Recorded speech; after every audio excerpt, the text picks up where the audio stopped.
Salut, salut, chers panafricanistes, chers combattants pour l'émergence africaine, c'est le Banin de Yingui.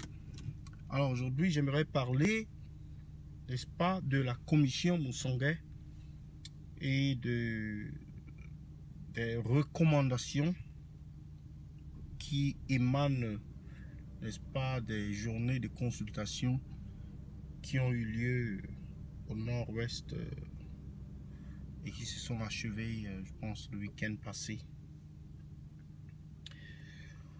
Alors, voilà une situation qui est arrivée où il y avait des réclamations au départ que beaucoup ont qualifié de corporatistes, sociales, et le gouvernement sourd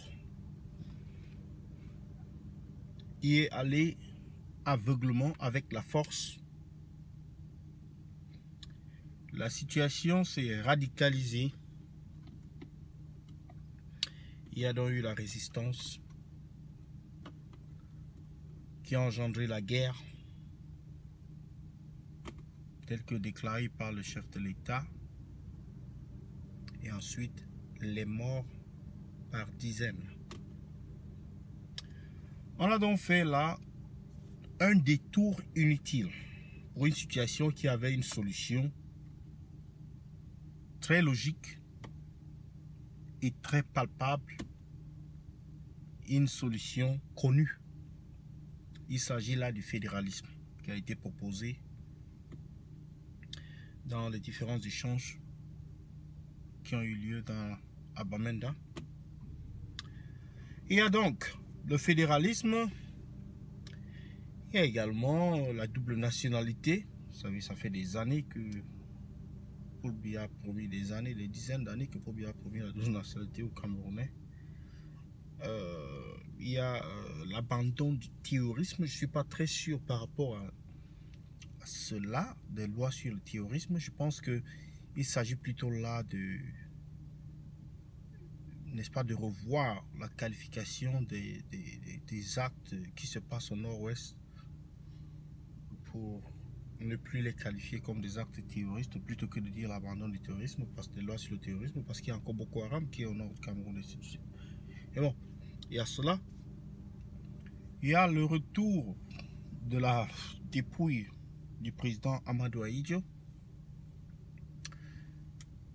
Il y a l'amnistie pour toutes les personnes arrêtées, condamnées, qui sont issues de cette crise.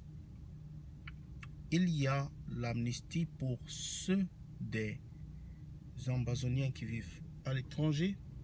Il y a la demande d'un dialogue national sur, n'est-ce pas, la forme de l'État inclusif avec tout le monde.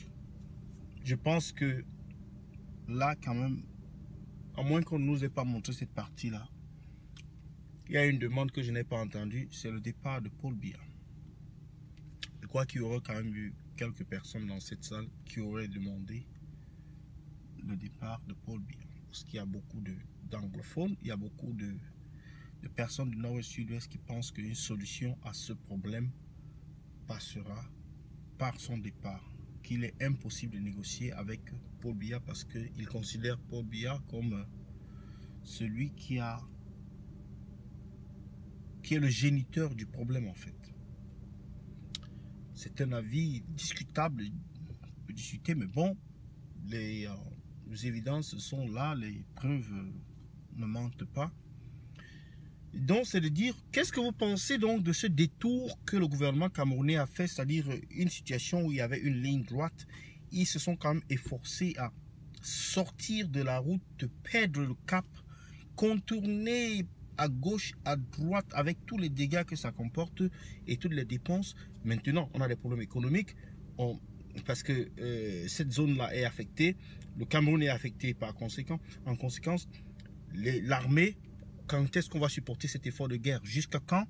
Ainsi de suite, ainsi de suite. Il faut la solution. Il y a la CAN qu'on compte accueillir. Il y a la pression internationale sur les exactions et tout cela. Mais finalement, à quoi aurait servi la guerre. Nous, on avait dit dès au départ qu'il fallait s'asseoir et parler. Si les gens veulent le fédéralisme, donnez-leur le fédéralisme. Il y a quoi? Il y a quel problème? On se place sur la table, on discute, on arrête. Le problème, c'est quoi? Le problème, c'est que la majorité des lois ou la constitution camerounaise qu'on nous impose aujourd'hui, c'est une constitution qui n'est pas consensuelle. C'est une constitution, et ils ont demandé aussi la réforme du code électoral. C'est une constitution qui a été faite au moment du parti unique, où il n'y avait aucune négociation, il n'y avait aucune consultation en dehors de la pensée unique. Donc, quand des gens brandissent cette constitution aujourd'hui comme « oh, on ne peut pas toucher, on ne peut rien faire, on ne peut pas faire cela », ainsi de suite, c'est vraiment de l'amateurisme et c'est du maraboutage. Mais bon, c'est ce que je soumets à votre appréciation. J'attends vos commentaires, partagez, aimez, abonnez-vous. Merci, c'est le Banen de Yinki.